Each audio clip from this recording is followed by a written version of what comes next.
This is an RNZ podcast. They say it takes a village to raise a child. I'm Kathryn Ryan, and here we draw on my conversations with experts on 9 to Noon to help you navigate family life. One of the building blocks of development, that of building a secure relationship with your child. Parenting coach and education consultant Joseph Driessen says this is the foundation of good parenting, a strong, trusting bond between primary caregiver and the child. Joseph is with us from Palmerston North. Kia ora and welcome. Kia ora, Kathryn. So tell us, please, of how this happens, this building of a secure attachment between parent and child. Yes, Kathryn, there's 5 components, and I thought I'll just talk through them quite briefly, and then you might have quite a number of questions about them. And I think for most parents who are listening, they've done a great job, not to worry, but it's just a good checklist to see, maybe I should focus on this a bit more than I'm doing. So the first thing is that for the young baby and for the young child and for all children, it's a reliable primary caregiver who is their rock, who is their foundation of their security initially. And so for a young child, a baby, we all realize that mum is everything. But as the children grow up, they go home to a secure caregiver. It could be the mother, could be the father, could be guru, could be anybody, but it has to be one person. That is the foundation. That's what we're designed for. We're not designed to be raised by tribes. And so what does this secure parent do? There's this wonderful, reliable parent. Well, most parents do it, but they are, if you want to have some really good verbs, they engage the child. That is, they reach out, they talk, they make eye contact. They just say, here, I'm here, I love you. Then they're reliably loving and caring and attentive and sensitive to what the child needs. And most parents will say, well, we'll tick that. And then they provide a stimulating environment for a little baby that's different than for a toddler and for an adolescent, but they try and arrange a packet of environmental processes which suits the child and makes them want to grow. And finally, when the child is upset, they realize that they need to intervene and moderate this and help the child. So it's just being a loving parent who is attentive and caring. And most people put a tick there. But some parents just got to be a little bit careful that you're not too overworked or overwhelmed by your own divorce or whatever, and that you actually become a less reliable person than your child actually needs. Because the second part of the secure relationship, the children are designed to fall in love with a primary caregiver. This is my mum, and mum is everything. And for most children, mum or dad or whoever it is, they need that. If they feel that person is there and there's a lot of trust and a lot of a mutual sort of give and take, they feel happy. That's how nature has designed them. If they lose that trust, if they lose faith in the process, if they think, well, my parents are splitting up and are they still loving me, or mum seems to be really occupied, or dad is always running his business and he's never paying attention to me. If that trust is shaken, then you really shake with the very foundation of a child's relationship and therefore their well-being. So again, most parents would say, yeah, we can tick this, we can tick this, we can tick this, but I know, for example, a family where the parents were so busy, they were so busy running their business that they delegated the parenting to a nanny who then went to Sweden, and then the grandmother helped, and then the child became highly distressed, agitated, and difficult and oppositional, defiant, really, because they're not meant to be raised by tribes. They're meant to be raised by a primary caregiver with the addition of others. Yes? Go ahead. No, go ahead. 3 more points. Little children are learning machines. We are learning machines. We've created a culture which is so complicated. Your previous interview showed that our brain is designed to be learning. But the interesting thing is that children need the emotional security first, and then they want to learn. They want to be interested. They want to have a school system which works for them. They want to see a future for themselves, and that's what a good parent provides. Many parents provide extracurricular activities to make sure school's going well. They make sure the child develops an interest, and that's good. And we can put a big tick there. And most parents will say, yeah, I'm doing that. That's cool. But as soon as the child is out of their depth, failing at school, in the wrong school, they're bored, or they become obsessed with their devices, etc., and they narrow their interest, the parent should sit up and think, is this really what the learning machine really wants? And that's a good thing. Then, number 4, it's really important. The child is designed to become highly anxious if they're out of their depth. Okay, we realize a toddler will scream because they're afraid of the dark, but we also realize that a 7-year-old bullied at school will become very distressed and they will become anxious. And what they want to do is to go back to mum or dad or grandfather, whoever raises them, and says, can you please help me? And if they get that help, their anxiety level will immediately decline and they will reestablish that trusting and learning process. If it's withheld, if the parents have an issue with little children should seen but not heard, or little children should do it themselves, or a 7-year-old should harden up, if that's withheld, their anxiety will become chronic and will be chronically wired up in their little brain, and also their trust will be severely shaken, and that will have ramifications in later life. And then, and most parents will say, yeah, we do this, yes, we do that, but just check your addiction to your phone, will you, and check how hard you're working, and how often do you say to your child, I'll deal with it later. It's hard work being a parent and to be available when the child is anxious. So most parents will do a good job, but some parents might think, maybe I should think about this, and change my priorities. And the final thing, which is attachment component, has the child is guided by the parent at all times, what to do and what not to do, how to keep safe, and how to learn to get on with your friends and other human beings. Now, that little package we can unpack, and most parents do a great job on that as well, but some parents need to have a little tune-up. Some parents are too permissive. They don't set boundaries and the child becomes anxious. Some parents are too aggressive and the child becomes hardwired for conflict. But most parents do a good job. But these 5 things are really interesting to think about if your parenting isn't going well or if your relationship is breaking down. Up to you, Kathryn. What are your questions? Can we go right back to the beginning in those very early stages of connection? Because you see it more and more now. You see, some people pointed out to me actually the way pushchairs are turned around these days. Yes. Some cases, so that the eye contact's not there. Yes. And you'll often see someone, understandably, because we're all addicted, on their phone while they're pushing a pram. Yes. That very early stage, that eye contact, the facial expression, the almost adoration of this little thing. How important is that is very proactive? That is absolutely critical. It's so critical that a little baby's brain is designed for love. It's designed for this interaction. It cannot actually develop if that's withheld or if it's poorly done. And so the big epidemic of anxiety might actually partly relate it to our parents being too busy and too unfocused on that. So the one-to-one relationship with a primary caregiver for their child is critically important. It can be repaired, but of course it's much easier to build the house properly from the very start than to go back and redo the foundations because they weren't done properly. So you really need to just do not underestimate how much distraction, when these opportunities are here, distraction is costing you precious attachment building opportunities. Okay. Yep.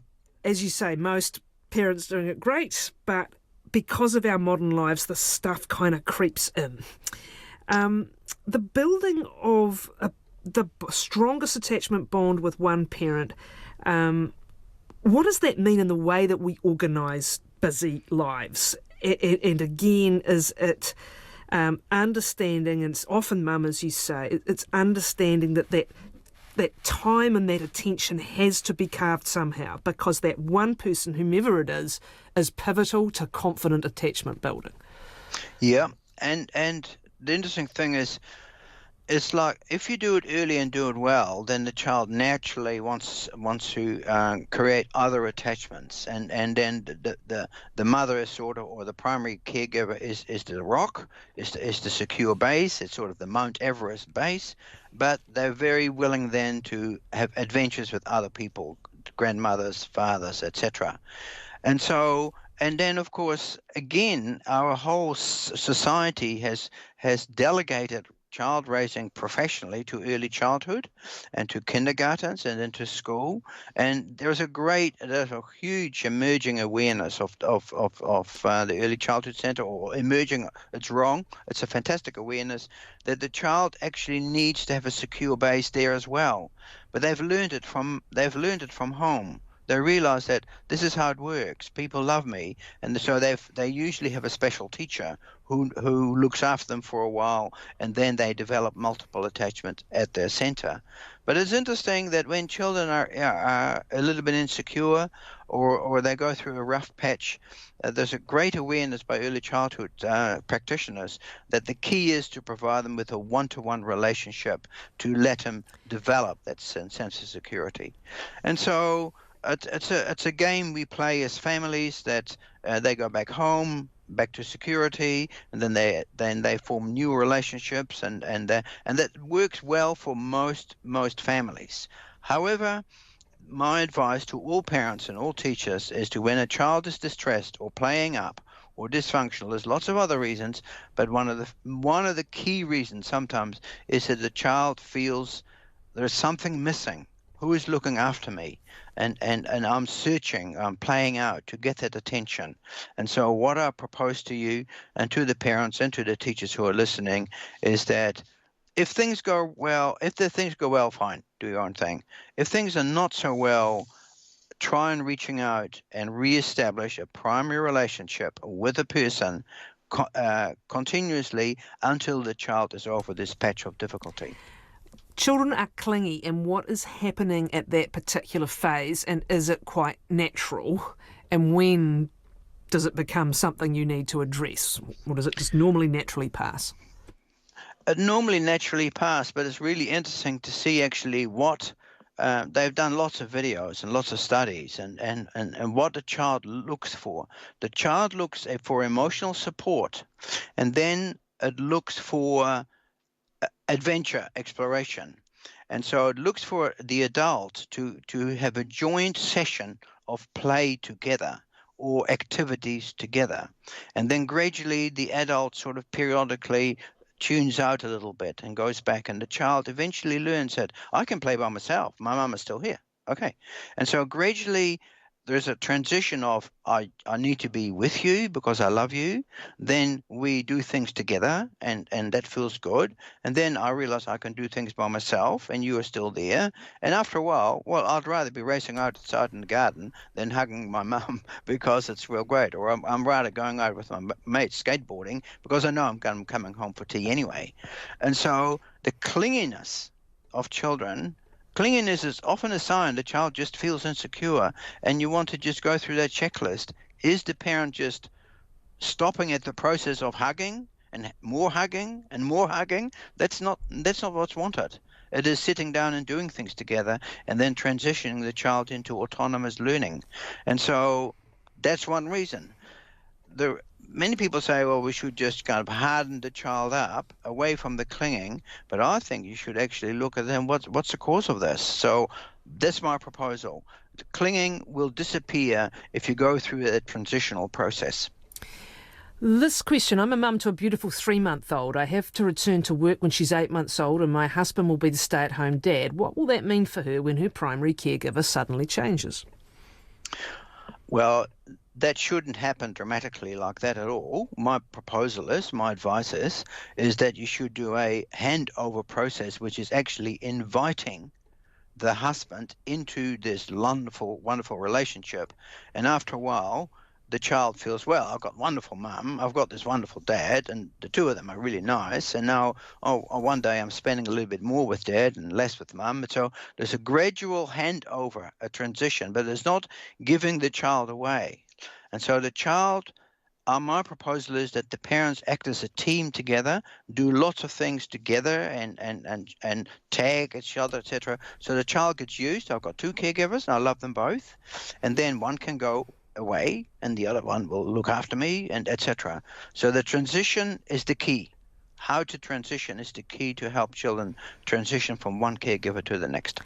There's a lot of feedback, Joseph, saying, and I think it's in response to the tribe can't raise the village. I wonder if we can, the tribe can't raise the child. I wonder if we can get specific about the attachment, not necessarily meaning that there aren't many, many others involved in the raising of an infant and of a child in a loving environment, but that it is about a particular relationship, not that you can never then have others involved. Could you explain? No, totally. It's a bit like the builder who lays down the foundation and then the house gets built.